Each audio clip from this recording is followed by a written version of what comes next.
Space X రాకెట్లు ఎలా land అవుతాయి? ఒక పెన్సిల్ను గాల్లోకి విసిరి అది తిరిగి వచ్చి నిటారుగా నిలబడితే ఎలా ఉంటుంది? అసాధ్యంగా అనిపిస్తుంది కదా.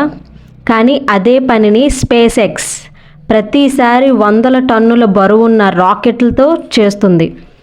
ముందు కాలంలో నాసా సహా చాలా రాకెట్లు ఒకసారి మాత్రమే ఉపయోగించేవారు. ప్రయోగం పూర్తయిన తర్వాత అవి సముద్రంలో పడిపోయేవి, కాలిపోయేవి. అంటే ప్రతి ప్రయోగానికి కొత్త రాకెట్ నిర్మించాల్సి వచ్చేది. ఈ సమస్యను పరిష్కరించాలని ఎలాన్ మస్క్ స్థాపించిన స్పేస్ ఎక్స్ నిర్ణయించింది. ఫాల్కోన్ 9 రాకెట్ ప్రయోగం ప్రారంభమైన తరువాత మొదటి స్టేజ్ ఉపగ్రహానికి పైకి తీసుకెళ్ళింది. అవసరమైన ఎత్తుకు చేరుకున్నాక అది విడిపోతుంది. రెండో స్టేజ్ అంతరిక్ష ప్రయాణాన్ని కొనసాగిస్తుంది. అయితే మొదటి స్టేజ్ కథ అక్కడతో ముగియదు. అది తిరిగి భూమి వైపు వస్తుంది. ముందుగా చిన్న థ్రస్టర్లు రాకెట్ దిశను తిప్పుతాయి. తర్వాత గ్రిడ్ ఫిన్స్ తెరుచుకొని గాలి సహాయంతో రాకెట్ను సరైన దిశలో నడిపిస్తాయి.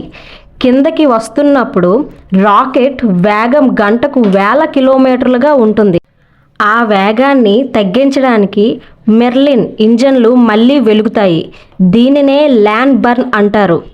ల్యాండింగ్కు కొన్ని క్షణాల ముందు 4 ల్యాండింగ్ లెగ్స్ తెరుచుకుంటాయి. కంప్యూటర్లు ప్రతి సెకనుకు 1000 లెక్కలు వేసి రాకెట్ను సరిగ్గా ల్యాండింగ్ ప్యాడ్ లేదా సముద్రంలో డ్రోన్ షిప్పై నిలబెడతాయి. ఇలా చాలా కష్టమైన పని. గాలి వేగం, రాకెట్ బరువు, ఇంధనం, వేగం అన్నిటినీ ఒకేసారి లెక్కిస్తారు. ఈ టెక్నాలజీ వల్ల ఒకే రాకెట్ను అనేకసార్లు ఉపయోగించగలుగుతున్నారు. దీంతో ప్రయోగం ఖర్చు గణనీయంగా తగ్గింది. అంతరిక్ష ప్రయాణం మరింత చౌకగా మారింది. ఒకప్పుడు సైన్స్ ఫిక్షన్లా కనిపించిన ఈ టెక్నాలజీ ఈరోజు నిజమైంది. రేపటి రోజుల్లో మనుషులు చంద్రుడు, అంగారక గ్రహానికి తరచుగా వెళ్ళి భవిష్యత్తుకు ఇదే మొదటి అడుగు.